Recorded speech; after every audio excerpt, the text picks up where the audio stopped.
కాసేపైనా కల్లోనైనా నీ ఊహలే క్షణాలు ఉన్నాయా, ఒంటరితనాలు ఉన్నాయా?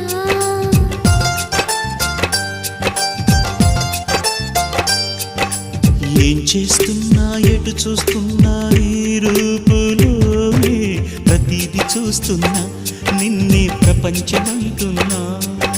మమతలు చిందిన మధువుల విందుకు అతిథులుగా ఆహ్వానిద్దాం ఆరారు కాలాలని. అలలకు అందని జాబిలిని వెన్నెల వానగదించుకొని గెలిచే సంద్రంలా సంతోషం పొంగిపోయి. నా కోసం నిన్నే నా జతగా ఏ దైవం పంపేనో బహుమతిగా. నిన్ను నన్ను పెనవేసే ప్రేమే